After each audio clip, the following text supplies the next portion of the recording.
let's sit for a few minutes. A little less than 10, but just a few minutes, enough to really settle. And what I would like for you to contemplate during this time, I'm going to ask you to actually do something while you're sitting. Notice what comes to you, what brings itself to you already, what arises about what you have already been practicing with. Maybe one of the verses or chants. Maybe it's the verse of the Han calling you to practice as we sit. Maybe it's the confession or repentance asking us to bring our whole self here. It could be the refuges, which repeated over and over continues to just bring us home. Or if you've begun to check out the two verses that we're using this time, the heart of practice and its embodiment. Or anything else that might come forward, including John O'Donoghue's beautiful verse that we start with each time. May that which is unforgiven in you be released. May your fears relinquish, yield their deepest tranquilities. May all that is unlived in you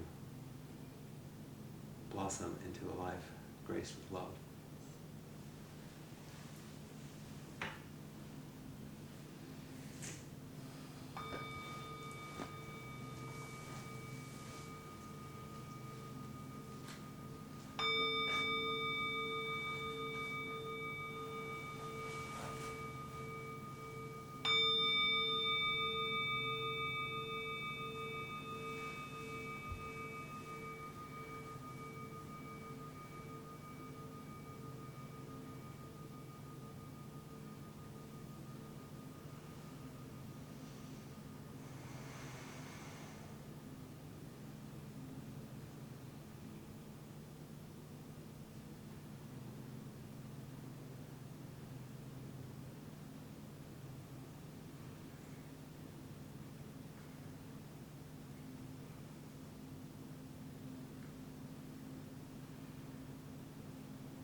dancing a little bit.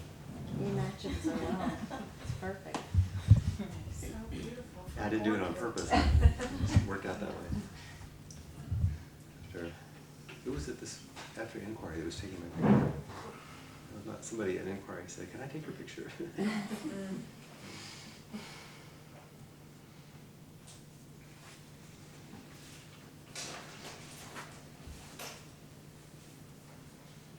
So let's say the verse of the Han.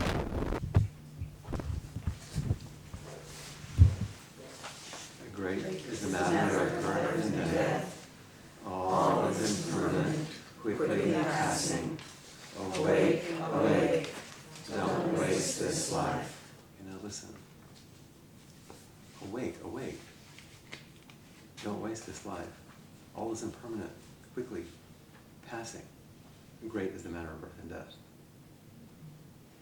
Once again, great is the matter of life and death.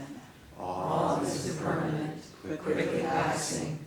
Awake, awake, don't waste this life. Here's another version. Life and death are serious. Everything changes. Wake up. Don't squander your life. That's on the Han at Tassajara in one particular place. Norman Fisher. It's an important one to sit with, isn't it? To have some place where you're looking at it all the time. It's like, great is a matter of the phone call. It was my mom. Of course it is. Your mother.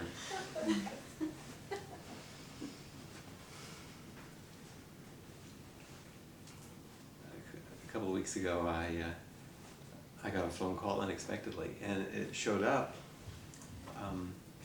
as someone who comes to inquiry very regularly, and I said, "Oh, hi," and to the person whose name was on there, but actually it was his wife. And his wife said, "Lee just had a seizure," and we took him in, and he had a scan, and he has a brain tumor. So Lee Gross, who comes, his surgery will be next week, I believe, to see what's there. And then on and on. Great is a matter of birth and death. You never know. Another friend of mine grabbed me this morning. I haven't been ill, but turns out I have advanced ovarian cancer. Surprise. And those are obvious kind of things.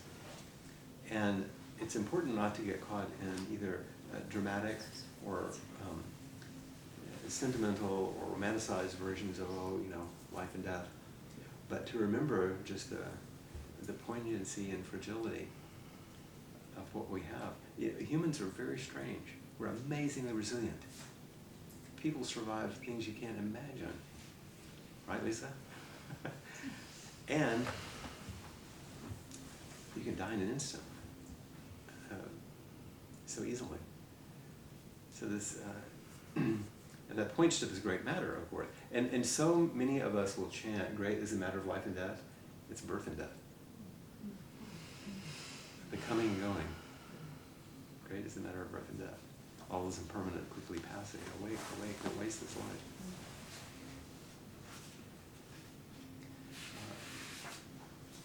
So after we're called, we do confession, right?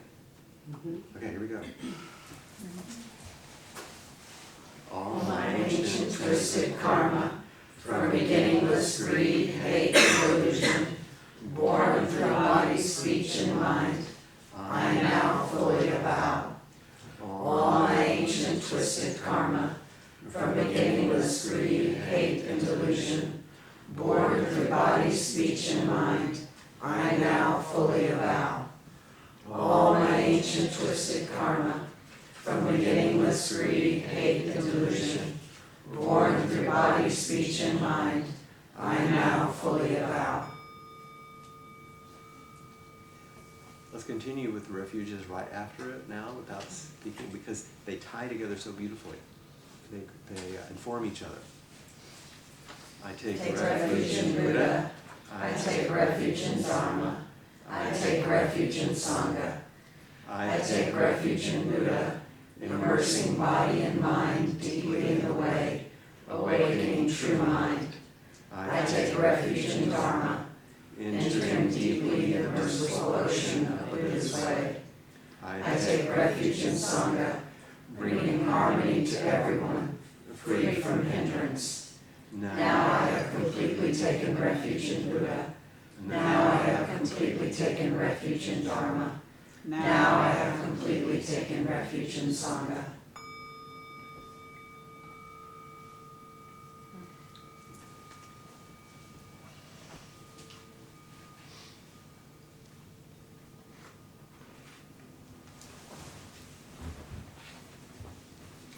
So before we step into what I want to offer next and things about which you have some notes now that I sent you, I'm curious to hear in person from anyone who would like to speak to any of those chants, or just what that arc has been like to live with for this past month. I'm really, really curious if you have something you'd like to offer, or a little piece you might want to read, or just something you want to share about it to warmly connect us around what we've been, or just the process of what it's like to have responded.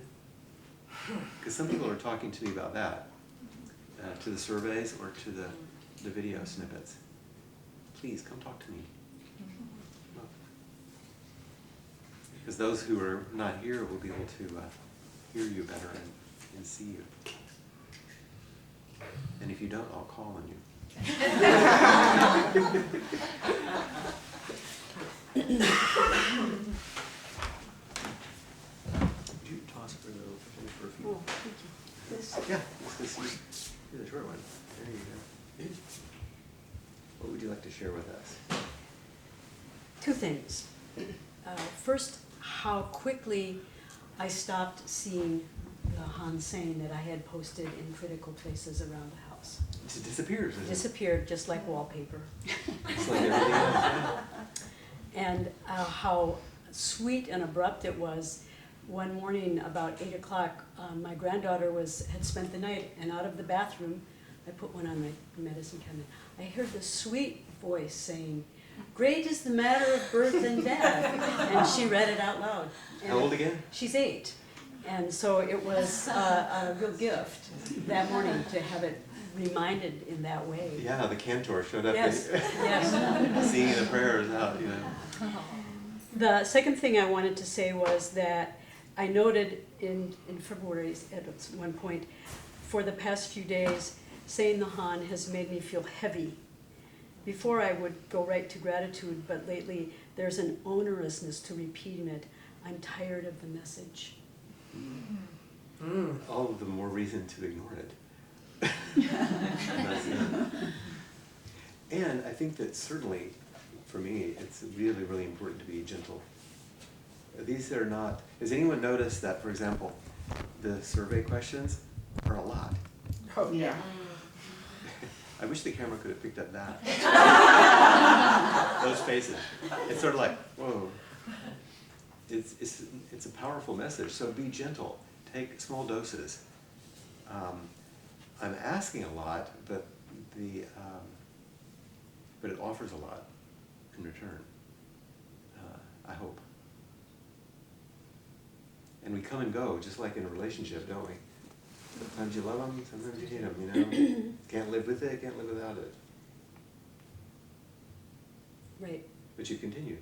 Yes. Oh, Yes. great. I have. Thank you. Thank you. Okay.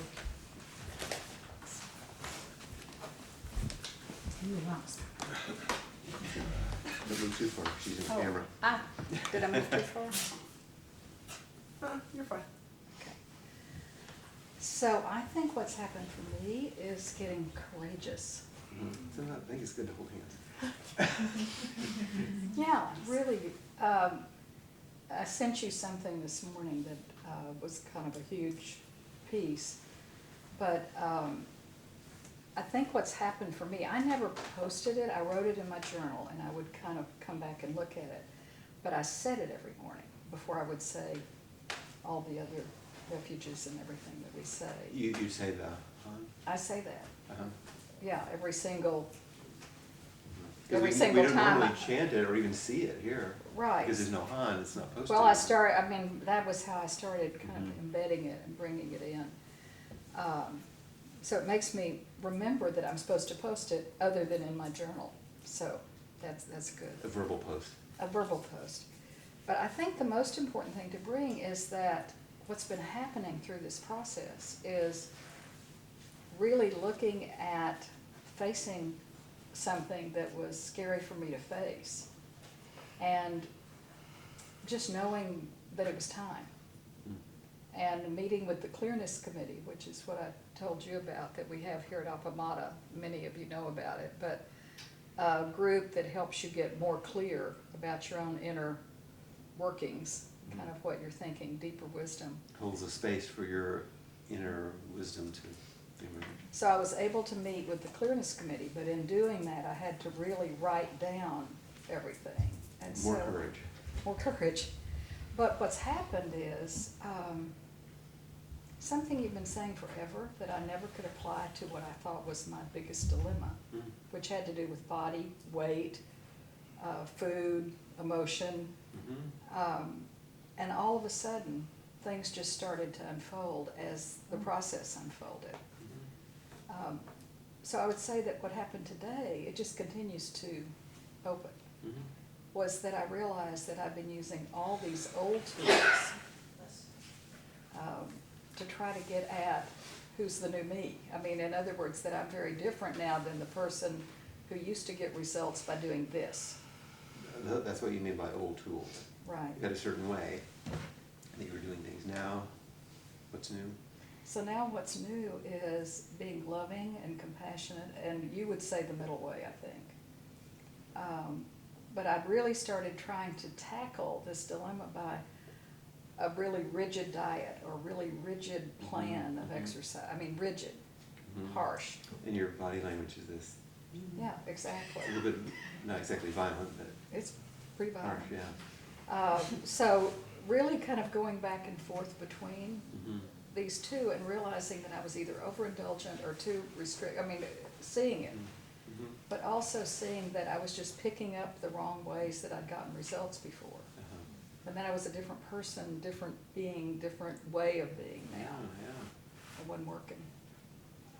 And that you allowed yourself a newness, a freshness, some alternative. Well, witnesses, avowing witnesses, I mean, it's the things we know, but about what to me had been a really big dilemma. Yeah, and spiritual friendship became a resource. I'm also thinking about the difference between this and the two key words in those first two couplets in John Adani here. May all that is unforgiven be Exactly. released. May your fears yield. So releasing and yielding are very different than working on, changing, even working through. It's a release, yielding of the heart. Yeah, and I think that's definitely what led me, just seeing that over and over again. Yeah. And, being held by doing it. But I think the other thing I wanted to say is the prompt. I've said this to you before, but I'll say it here to the group. The prompts coming in for the survey were huge for me. Because they would sort of fly in and come in a way that just helped me focus and get back in the game, kind of back in the process in a different way. Good. I mean, that's certainly what one hopes if you're sitting in this seat, wanting to enact the function of a teacher, something that calls you right to it. That's what I hope. Right, and it was great to have that. Yeah. I think that gave me additional courage, just to keep reading those words. Good. So, Well, I'll keep giving you more. okay. Thank you. Even if I was one of the eye rollers in the back. Well, it wasn't a dismissive eye roll. It No, looked like no. it was a knowing, It was a knowing eye like, roll. wow.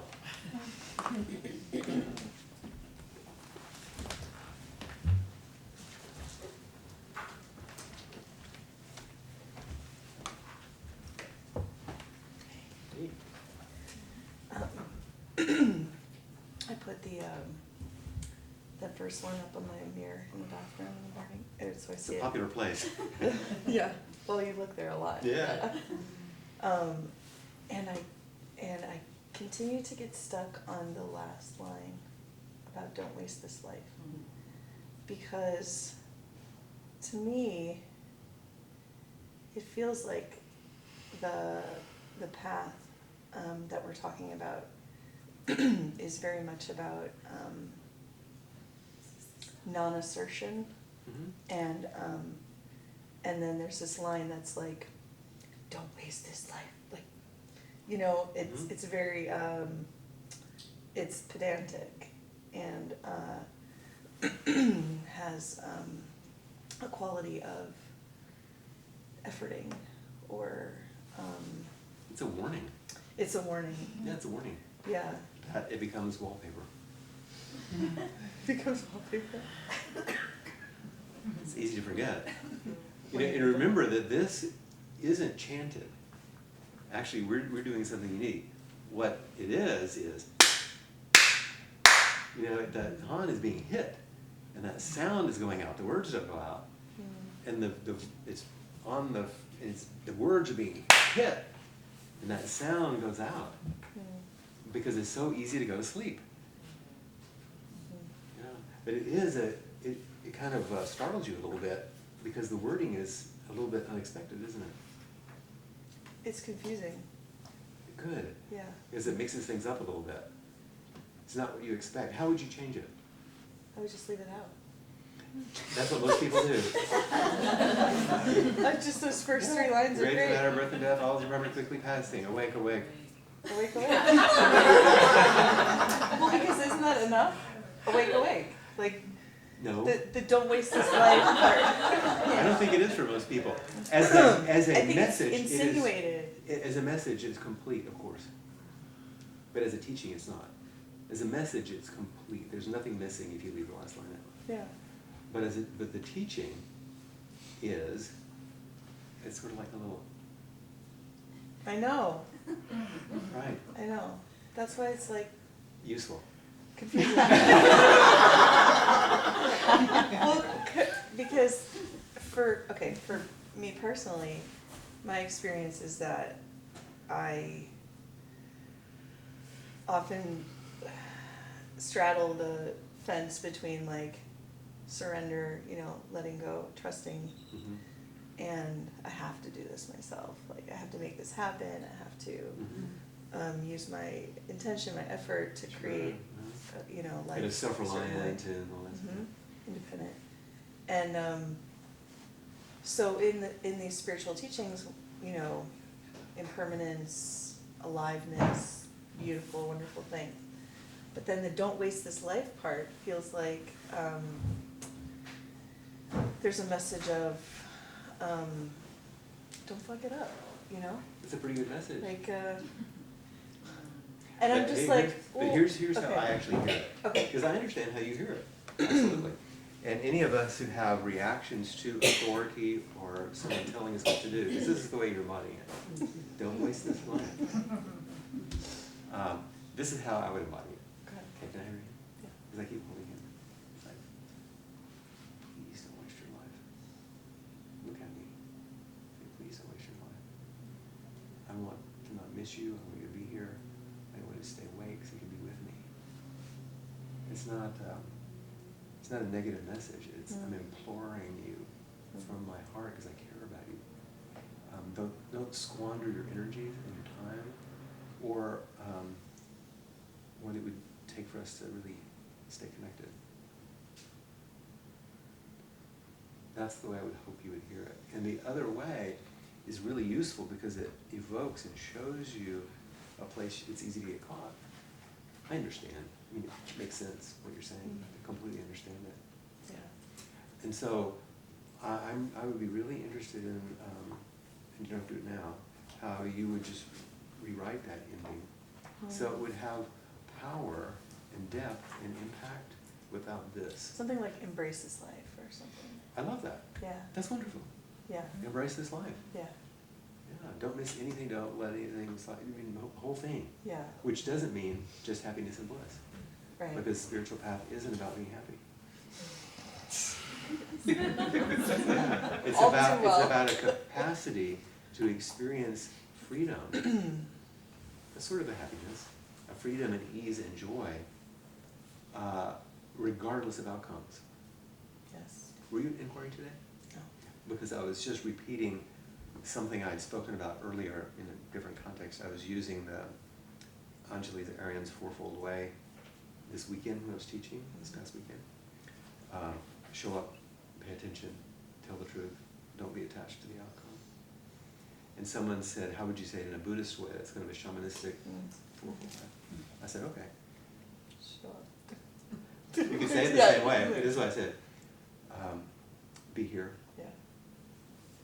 be mindful, be truth, be intimate with every outcome. And it's to be intimate with every outcome I know. is the freedom. Yeah. I know. I know. So there's the edge. Yeah. It's the So way. embrace this life. Yeah. Chant it that way. I love that. Embrace this life. I love it. It's the wasting part, because it's like I have this thing about relationships that just keep attracting people who are unavailable, Mhm. and then I go through the whole process, and then I have to let them go, and it's just, I'm exhausted by it, and I'm just like, what a waste. This feels like such a waste of my energy and my time and my love and You remember my story about that? no. This woman who's in one of my retreats, and she had to leave a day early to accompany her dad to a World War II memorial in Washington, D.C. And as she was returning back home, the plane was completely full of these old couples, including her dad, who were survivors in World War II. And she was talking to the flight attendant about being pissed off at her husband or something. And the flight attendant said, yeah, you know, I did that one time. I didn't speak to my husband like for 2 weeks. I was so mad at him. And finally, he came home one day and he said, do you want a divorce? And she said, no, I don't want a divorce. I'm just mad. He said, well, then quit wasting my time loving you. Whoa. That's a strong statement. That's like, you know, hitting the horn. Don't waste. I am loving you completely. I don't want to waste our time. Which is precisely what it is. Yeah. Yeah, so this is really moving strongly in you. Yes. Yes. Embrace this life. Embrace this life. Yeah. Thank you.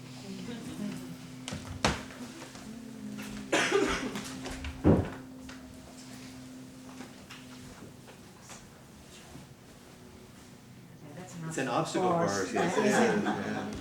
So that's my You leave that up. You just put it under the chair afterwards and then just keep it closed. Thanks, Victoria. Thank you. So I had the exact opposite reaction to the Han.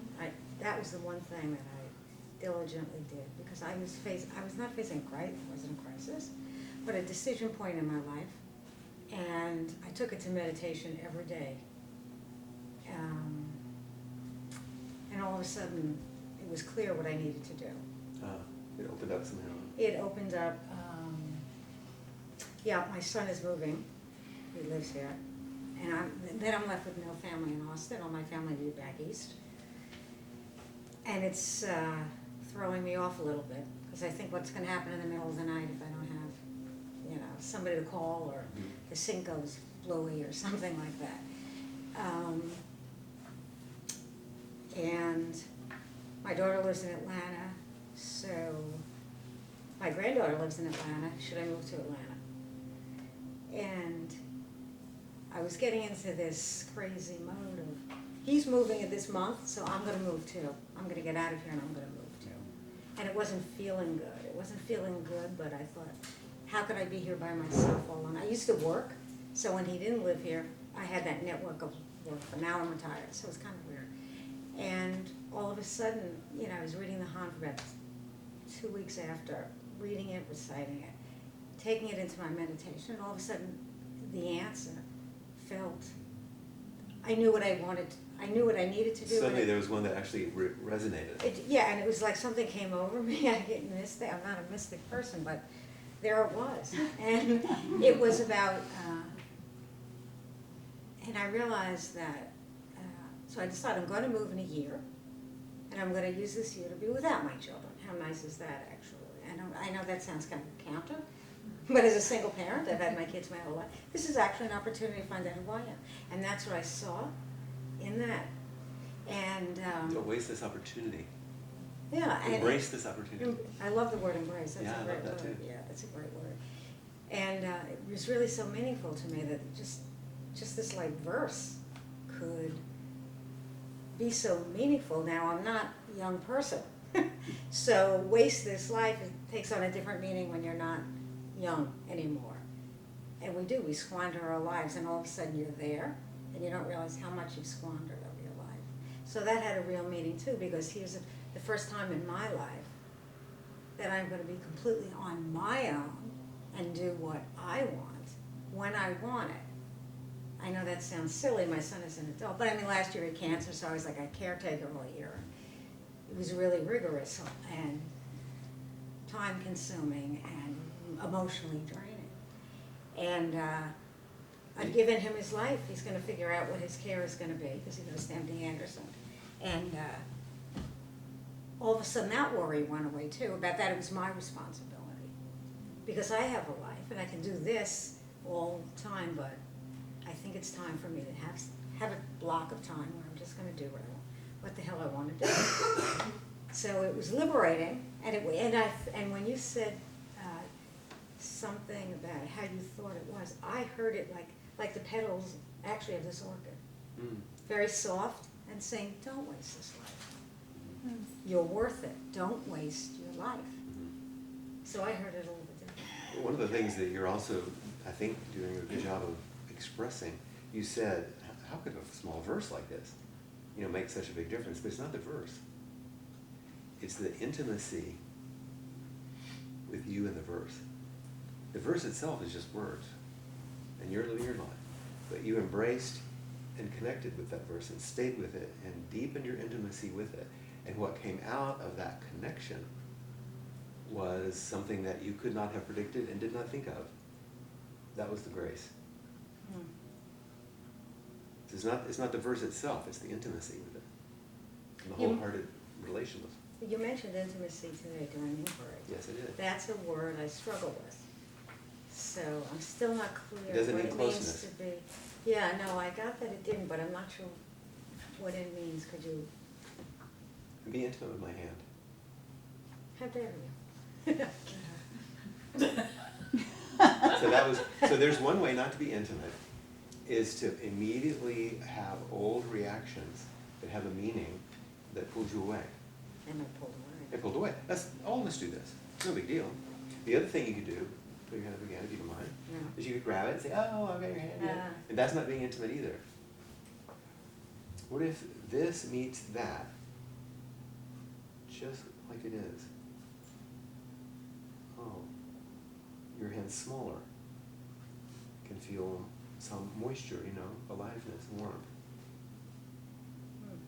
And I'm not pushing, you're not pushing, but we're not pulling away. It's like meets like. We meet each thing just as it is. That's intimacy. We meet each thing just as the thing is, or the experience is, or the person is, without leaning in, leaning away, trying to do something. Just meet. And you have to be ready to meet. Or you open to readiness in the meeting. It's so easy also to get lined up, like there's a certain way you have to do it. It's always an experiment, if there's a willingness and a wholeheartedness, especially if you're willing to make mistakes. Make them fast and often. It's sort of the fail fast thing, Because in the correction, then you'll know. Otherwise, how do you know if we're going to meet? You go like, we're trying. It doesn't. It's subtle, but we actually are correcting constantly. You wouldn't meet this maybe the same way you would a stone in the garden. You have to move. Because this invites a different kind of intimacy than that does. But both are intimate. But it's because it's an appropriate response to what you're meeting. That's a lifelong kind of learning. Thank you for that. Yeah, thank you. That clarifies. See, it doesn't come up unless we meet. It doesn't come up unless you engage the verse. It doesn't come up unless you meet the prompt, like Margaret was talking about. It doesn't sometimes come forward until you hear somebody else engaging, like the grandchild.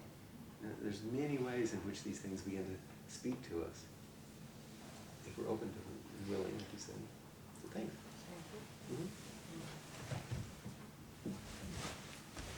And what do we put back? Anything else? I know I had my back to a little bit here, sorry. About any of them, about the refuges or about the... I'll tell you, I changed some words, by the way. Come on up. And I realized I chanted the confession or repentance chant differently the first round through. Did anybody hear me say it? I said, all my ancient tangled karma. Because in Madison, we changed it to that. I suggested that we change it here, but it didn't go. For a similar reason, twisted sounds a little like sinful or something.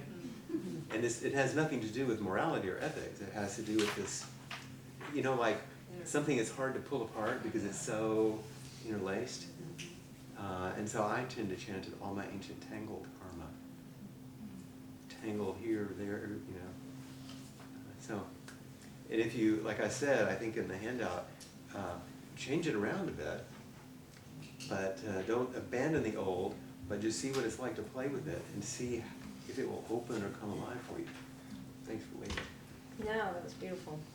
So what I wanted to bring is, so when I read it for the first time, Which?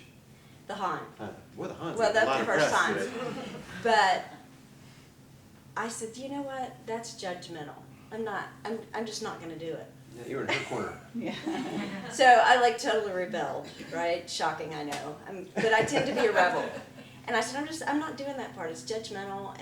But the amount of energy I was putting into, I'm just not going to do it. I'm just not going to do it. Was what was so interesting to me to observe in myself. And so. And how close it was staying with you. Yeah. In order to resist it. It was so interesting to me and about how unconscious I am about certain things.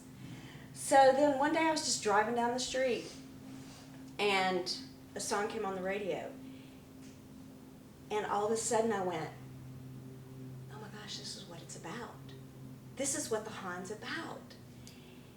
And I was on my way to the bank and I just, and these things kind of happen to me when I least expect it, right? So I pull into the parking spot at the bank. I was going to the ATM machine and I was like, I can't get out of the car.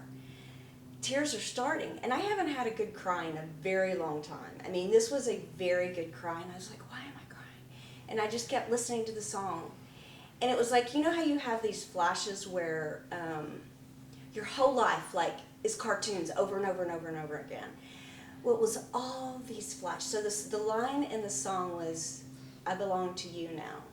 And it was Brandy Carlisle, and she kept saying it over and over. I belong to you now. I belong to you now. And all of these. There again. Mm-hmm. All of these people in my life that I've belonged to for years, were coming. And I was like, wow, I really belong. I really belong. Maybe I'm not wasting time. Because maybe I've shed some light in the soccer team I belong to, in the clearness committee that I belong to, in Appamata that I belong to. And I just started, tears are pouring down my face. And I'm going through every single connection that I've belonged to in my life. My Catholic school, the nuns. I mean, it was just coming and coming, and I was crying, and I was like, wow, I'm so loved. And it was the rebellion of the Han that got me there. Takes all kinds. And so I just wanted to share that. Well, and it's also, when I was enacting, it's the connection. It was so connecting. In total ways. It means, let me love you. Don't let me miss you. It's that. And I'm still not there yet.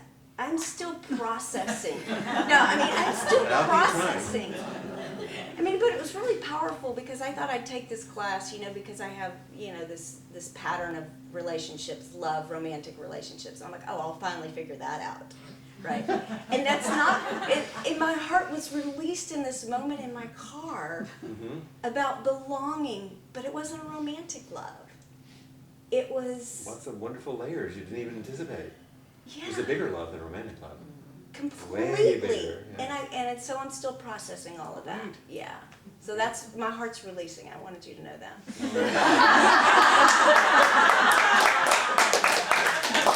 Some of that tangled and twisted karma is Yes. slowly starting. Yes. Yeah. And So today, and right now, you're fully avowing. I am. You're avowing your releasing. You're avowing your belonging. What you just said is, I belong. I do. How clearly can you avow? So that's an avowing. Yeah, Okay. that's admitting. Saying, yeah, oh, that's right. This is who I am. I'm someone who's loved. Who would have thought? I know. I've been loved all along by so many people. I know. And I just got it. I mean, you get it to another layer. Yeah, but that's pretty important. Okay. Mhm. Well, thank you very much. Yeah.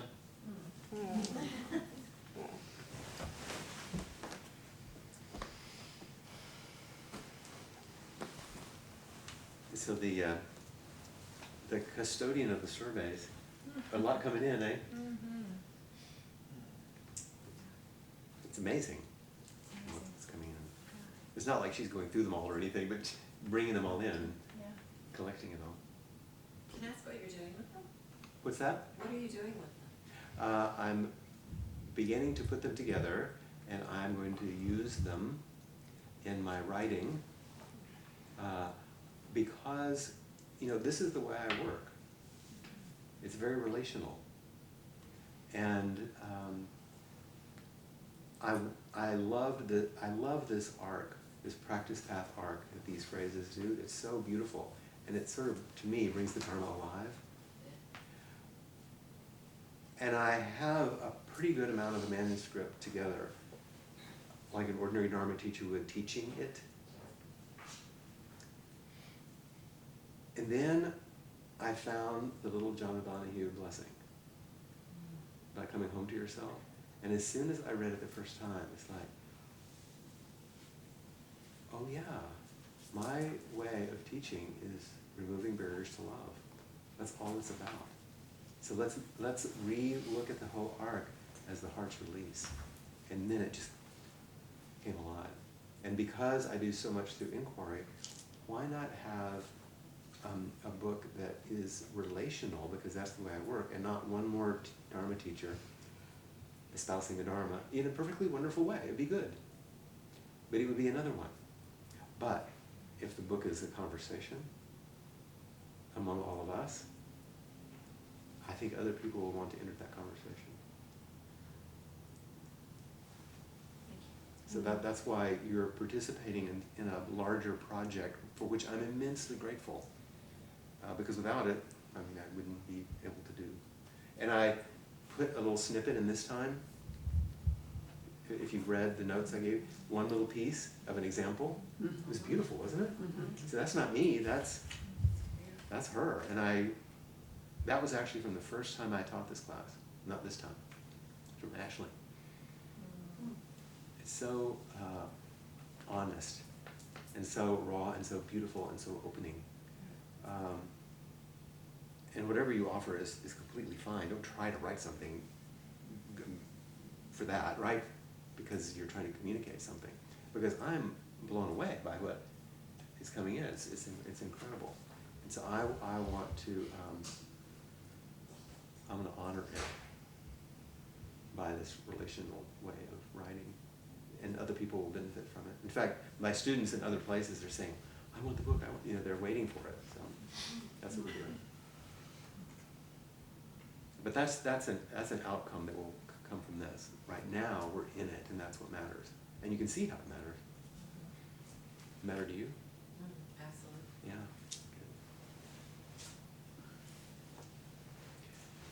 Good. Anything else you want to say about the confession or refuges? Or it's interesting how the Han is powerful. And it's one, like I said, we don't chant. You don't even see it around here. I was speaking about this in the last retreat I just did in Hawaii. Actually, no, not the last retreat. When I was at work camp in February, in the board meetings, we were talking about how I think I wrote about it in my blog a little bit, about how close the desire for practice is for most people. You don't have to scratch the surface very deep, and it's right there. I said it's like the call of Han. And so after I returned home, a week later, my phone rings, and it's Ricky Cook from Huihualana. And I said, hi, Ricky, what's going on? He said, can I FaceTime you? I said, sure. So he clicks in. And then as soon as his phone shows me the picture of what he's looking at in the workshop, I said, oh my God, it's a Han. And he said, I didn't even say what it was. How'd you know? I said, look at it. It's an unbelievably beautiful piece of wabi-sabi kind of deep wood. And they were making a Han, which they've hung in the pavilion. So, and they said, when I get there in June, we'll put the inscription on it. Because they want to have that there. They want to have it hanging to call people. It's almost worth an entire thing in itself, isn't it? Just that one irritating piece.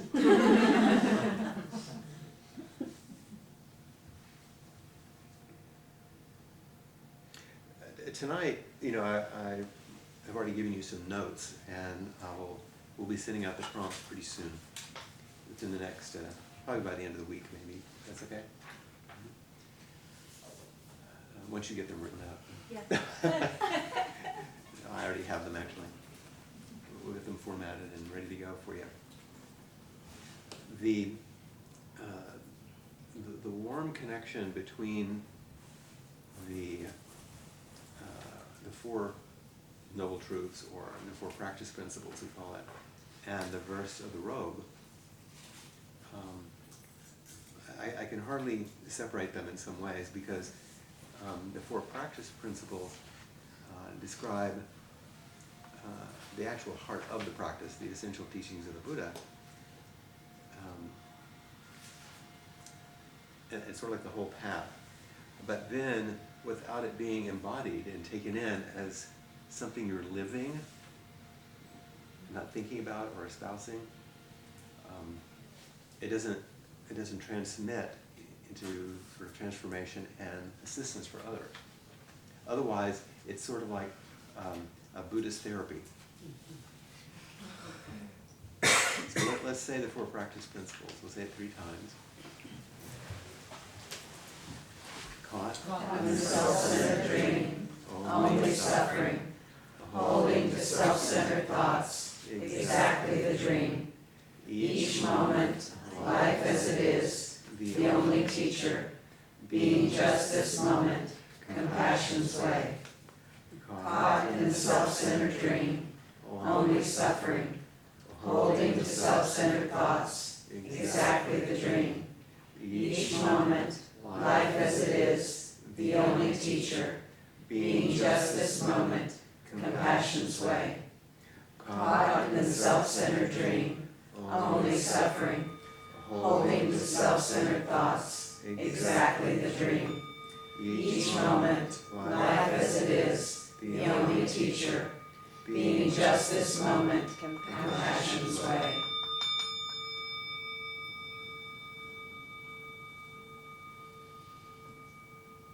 There are times when we use the bell like that with the chants, kind of nice.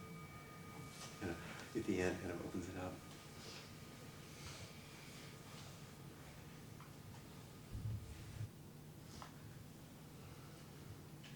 probably some of you have already begun to read just a few little notes that I gave you, and I'm attempting to do them in a similar format each time to have a little consistency. And you might have noticed that in the first class, I said, why heart's release? Removing barriers to love is a foundation of spiritual practice. And then I have the John Donahue quote. This time I said, the how of heart's release. Removing barriers to love, softening contractions of conditioning.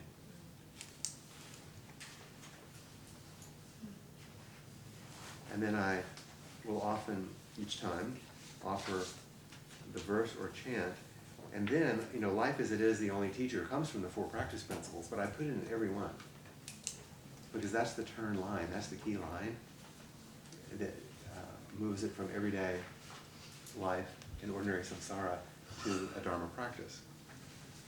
And then I will offer you a little prompt for practice, for reflection on the practice, and the key word from each time. In this case, yielding. May your fears yield their deepest tranquility.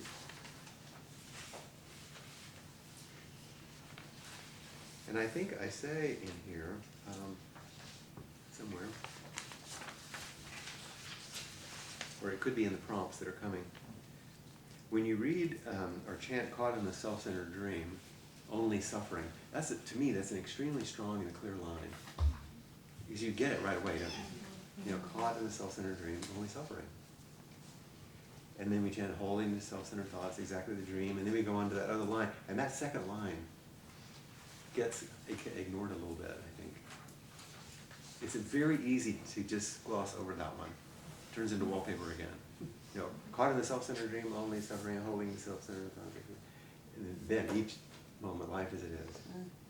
But the holding, the way we keep creating the dream, how we keep ending up in caughtness, is very, very important. So this how of the release, softening contractions of conditioning, really speaks to the holding.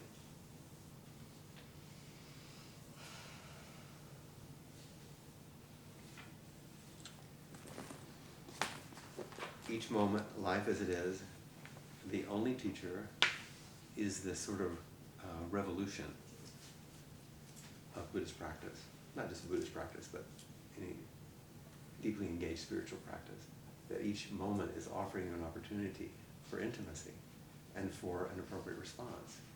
And those two are going to determine whether or not we're recreating the dream, holding, and staying caught or suffering, and even more importantly, sharing our suffering with others and creating more suffering for ourselves and others. And then the last one is a little more poetic, being just this moment, compassion's way. That's another definition of intimacy. Intimacy with this moment. It's the way of compassion. Meeting the moment fully.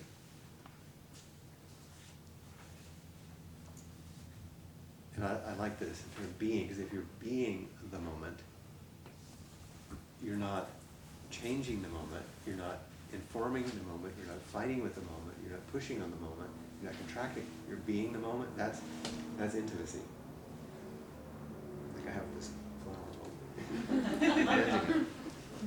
It's going to dance through the whole video, right? So let's say it one more time, backwards. Last line. Okay.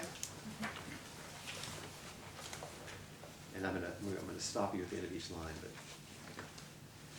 being just this moment, compassion's way. So if you're going to be each moment and realize yourself as the way of compassion, what is it important to engage in?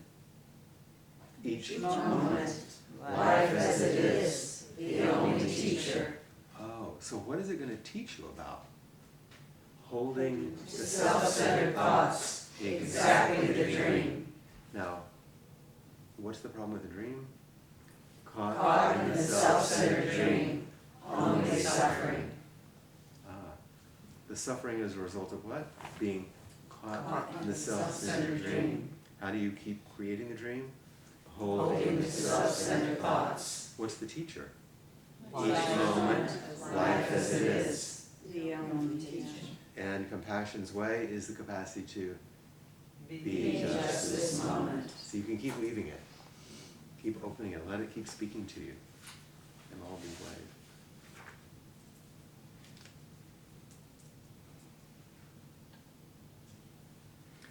And I want to point to the first paragraph under Life as It Is, the Only Teacher, where we began the quote from Ashley's journal reflection. The first thing she says, this uncertainty reveals how I'm organized. Although I see the habitual ways I respond to life, I can't seem to stop it. The fear takes over and I want to hold to, and this is what I hold to. I want to cling what is mine. I want to stay. Things to stay the same. Who could have written something better about what this is about? But the uncertainty, and the uncertainty is not just the impermanence, it's also the things that are called forward, like with the Han that you were talking about. Mm-hmm. It's that it reveals how I'm organized. It starts to show you what's there. So please stay with this one. This is, like I said, this is the heart of the practice. This is in the center of the arc, the whole thing, these two. So give me your best shot, you know? Everything you have about this. I want to know how you understand it, how it moves in you, what it calls forward in you. Because this, I spend a lot of time with it myself, so it's really powerful. Going to the robe chant, the verse of the robe,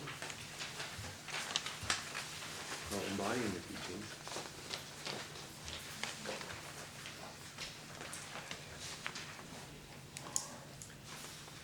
The way that this comes to us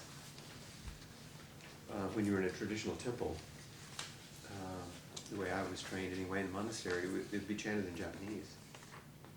So you might as well hear it in Japanese once. It sounds like this. And you know, Japanese is monosyllabic. It doesn't have things, and there's a certain voice that guys get, you know. Very different with women.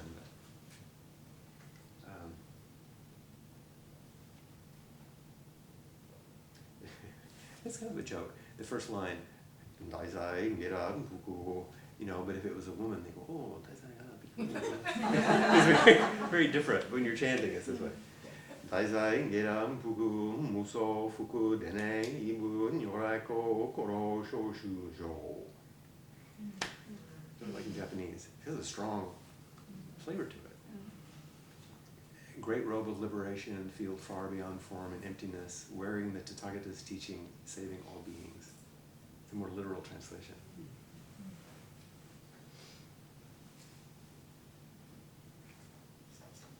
If I say it in Japanese, then I could say it in English that way, but if it didn't come up.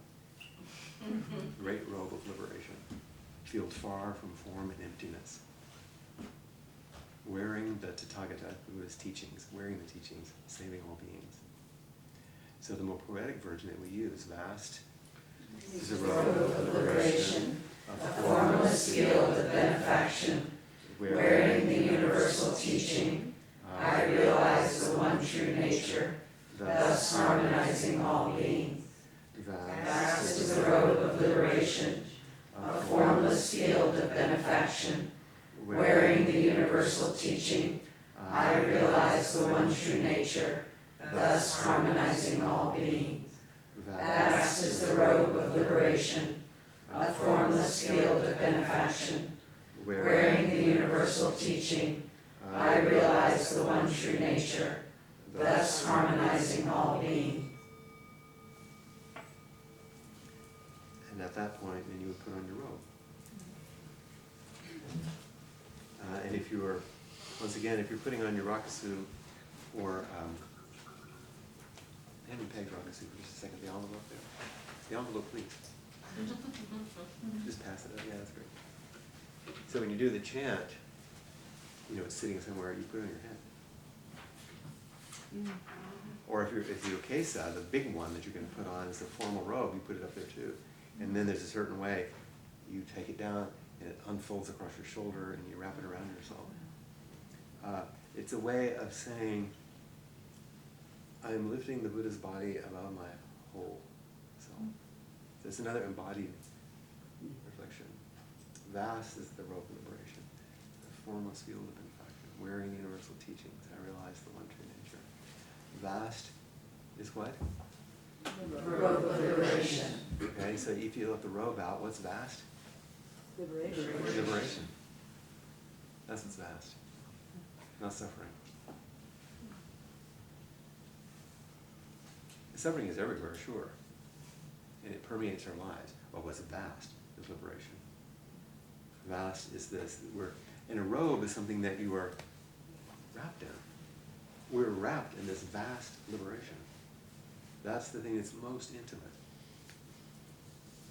But we experience everyday suffering, and we identify with our suffering in ourselves, and we relate to each other around our suffering.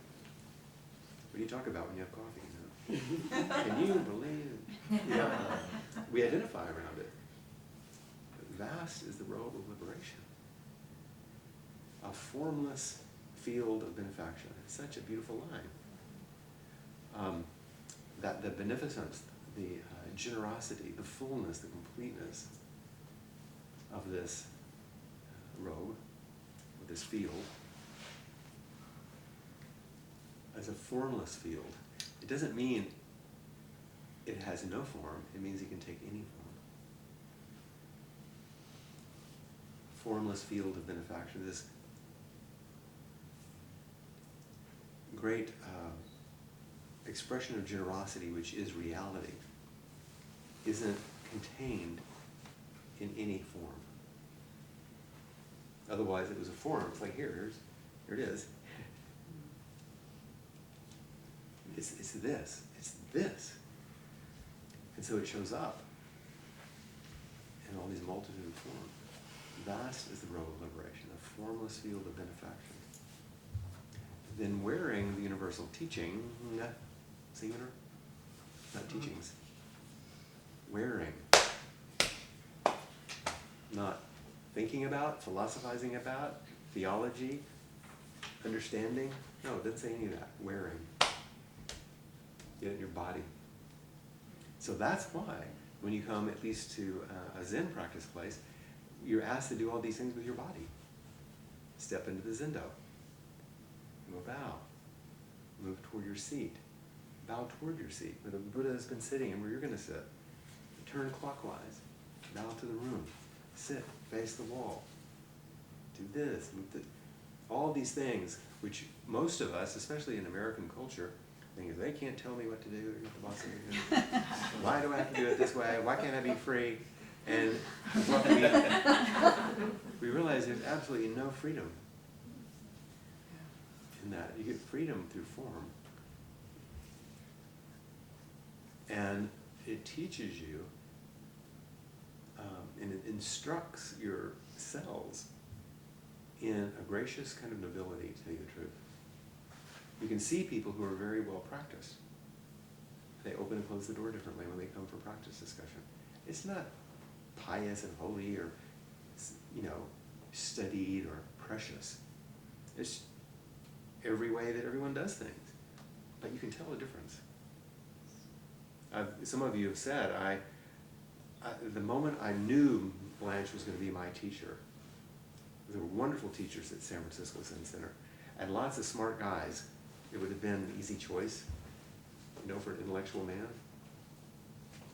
And she was in front of the big Buddha hall. She was in front of the altar, and she was going to do her bows. So she took her altar cloth. We don't have them here because we don't wear robe. And you can't see it under the big sleeves. Took it out, the way she placed it on the bowing mat, and then did her bows in her okesa. I watched her do her bows, and it's like, what is that? The way she comported herself in her body and related, it's like, I didn't know what that was, but whatever it was, that's what I wanted that. I wanted it to be like that. So I just started following her around. And hopefully some of it rubbed off over the years, you know. It was amazing. And she would teach with her body. She knows the life. Any of you read some of her book? Some of you have. It isn't a big intellectual Dharma book, is it, Trent? What's it like for It's you? very simple, direct, honest, Yeah, sweet. yeah. And yet, nothing's missing. No punches are pulled. And I would spend a lot of time with her in the sewing room because one of the main practices she was transmitting was how to sew the robes. And then she'd tell me stories, and we would talk, and I would see how she was a scientist. She was incredibly precise in the way she would do things. And you spent time with her, right? Yeah.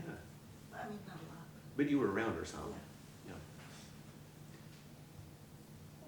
So it was quite potent to see what it was like to be with a person who taught that way, with her body. Vast is the robe of liberation, a formless field of benefaction. Wearing the universal teaching, I realized the one true nature. Wearing the teachings, we realized the non-separation, the one nature. Buddha, Buddha, Buddha, Buddha, Buddha. Freedom, everywhere. The one nature. That realization, harmonizing all being, not beings, all being.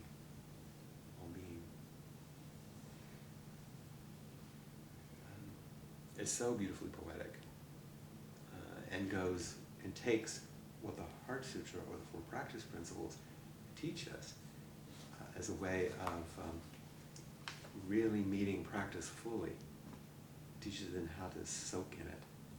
This is the marinating, so that it perfuses every cell in our body through practice.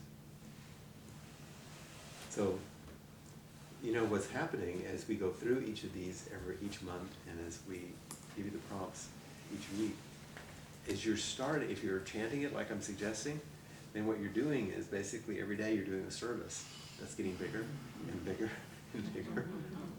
It's a sneaky way to get you to recite liturgy. I hate to say it that way, you stop doing it. But what it's doing is building a capacity to see how do these knit together, but not with the mind. The first time I went to a one-day sitting outside of San Francisco Zen Center, I'd done one there, but I was in San Francisco, and I met Robert Aiken Roshi when he was still alive. He was there visiting. He was sort of the dean of American Zen at that time. He was an older man, very sweet. He lived in Honolulu. And I was in San Francisco, and I told him how much I loved his books and the teachings that he had offered. And I had a book that's not in print anymore, the book on haiku.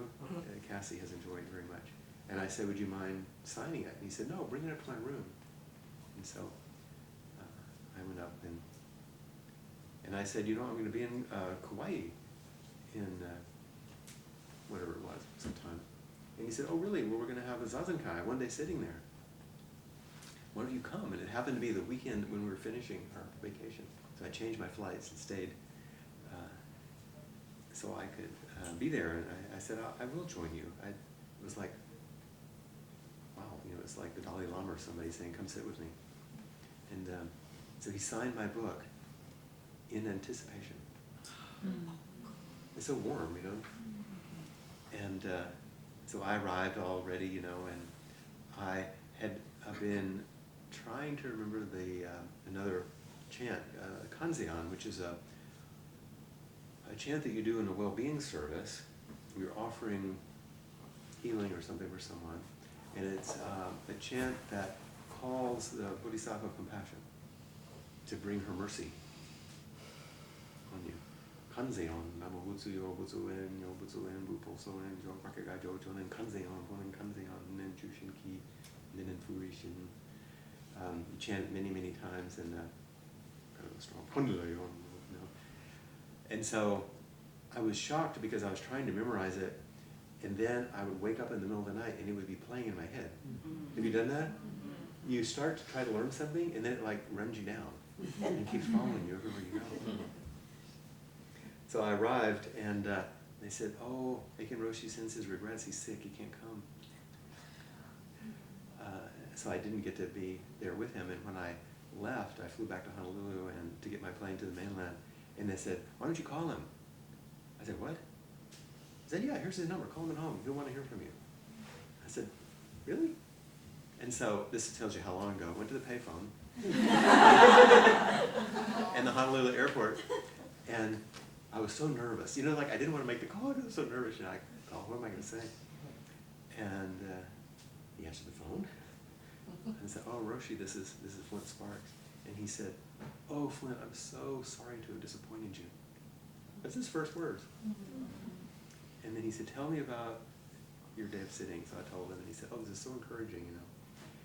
And then that's the last time I spoke to him. A few years later, he died.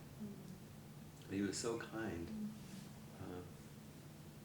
And these are the kind of teachers that I found expressing these things.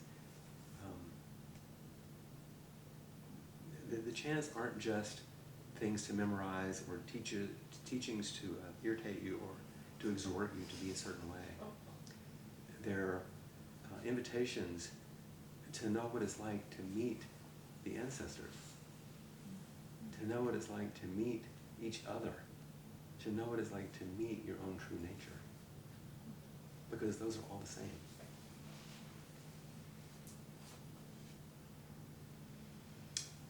It's why I love one of Dogen's descriptions of the Buddha way. He calls it grandmotherly mind. Grandmotherly mind. So if you have a grandmother who says, "Oh, honey, you know, when you're caught in the self-centered dream, you're just going to suffer. And when you hold to those thoughts, you know, it's just the dream. It's just the dream. But if you can, like I have for all these years, each moment, life as it is going to teach you some things so that you can be just this moment right here with me right now. Feel a compassionate way. You know, it sounds a little funny, but really, this is, you know. My grandfather, maternal grandfather, was a rural mailman, and my earliest memories are being with him on his mail route. My grandparents lived in Luling, south of here, and so he would go to Prairie Lee and Startown and McNeil and all these tiny little places in the oil field. And he had one of those big leather bags with the real mailman thing. And I remember him being at home after breakfast, and he was putting stamps on letters.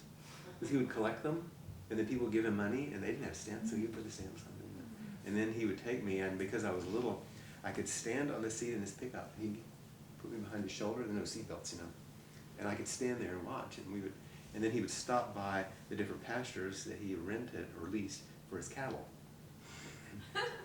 You know? And we would check on the cows, and we'd stop by a little creek out towards McNeil, and we'd stop and have a sandwich that my grandmother had made for us. And he was like that. We would sit on these rocks, and I can imagine, really and truly, I can imagine Tom Perry, my first name is Thomas, it's actually after him, saying, you know, it's like, look down this creek, land on the field, vast is the robe of liberation. A formless field of benefaction. And we'd, be in the creek washing our hands, or we'd go in the fields and get, wet on our feet, and, wearing the universal teaching. Or often I would sit in the back of the pickup because I was scared of the cows, they were so big. But when you sit back there with the feed, it gets on you. That powder, the feed smell. I still have his walking stick, that he would keep in the back. It's one of the things I wanted. It was in the back of his pickup forever. Wearing the universal teachings, I realized the one true nature, thus harmonizing. Look at this harmony. These are grandmotherly and grandfatherly messages. They're inviting us. They aren't strict religious things for speak good. The invitation is to open our heart to each other so we can just help each other. This is about helping each other. Because the matter of birth and death is really great. And everything is going to change. And we don't want to miss out. And it's really important to take a look to realize how our body and our speech and our mind influence how we're living our lives, because it influences each other. And if we can admit it and begin to employ these practices and enjoy them so that we return to who we really are, our nature, Buddha nature, we return, take refuge in the Dharma that teaches us how the truth of the matter, and return to each other in Sangha, then we have a container. And in that container, we can take a look at what's hard to look at otherwise, and realize what we might not realize otherwise. So it's all in the service of opening spaces for love, because in the end, it's all that matters. That's all I have to say. Any final comments or reflections tonight? I do have a quick reminder about D-Scout. If you guys are still wanting to do the video diaries, there's still some time, so. Through the end of this month? Yeah, I think so. 22nd. 22nd, yeah. Oh, 22nd. Thank you. Mm-hmm. So if you're still having trouble, if you want any more information, let me know. Mm-hmm.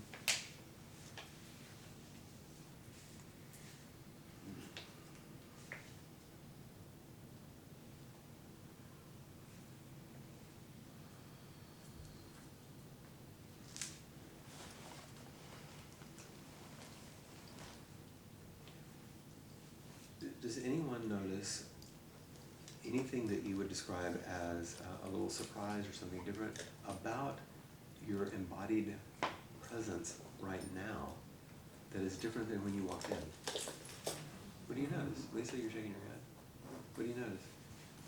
What is it that you do notice?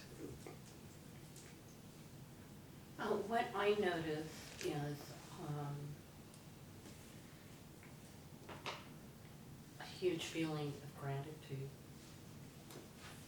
and spaciousness, and I just feel deeply grateful to be here. I feel very connected. It was wonderful to be sitting back here between Margaret and Kathy and watch people come in, and yeah, I felt, I'm home. Mm-hmm. Yeah, that's all the chance. And we notice it through our body. And when you notice it, you're practicing with your body, and someone says, what are you noticing? Then you have to say something. And then you say what you didn't know that you knew, when you have to make words. And then somebody can benefit. There's that story, which some of you have heard me tell, about Katagiri Roshi with his student Steve Hagen. Some of you have read Steve's books. They're wonderful books. And Steve said for years he would listen to Katagiri, and he knew he was trying to show him the truth, like this, but he couldn't get it. And he would listen and try to understand and read and study the sutras. And one day, he softened, and it sort of opened to him. He got what Katagiri was trying to tell him. And he said, but I didn't say anything to him for a year. He said, I didn't know what to say. And finally, he actually said to Katagiri, I see what you're trying to show me now, but we can't talk about this. And Katagiri said, yeah, but you have to say something, or no one will ever understand.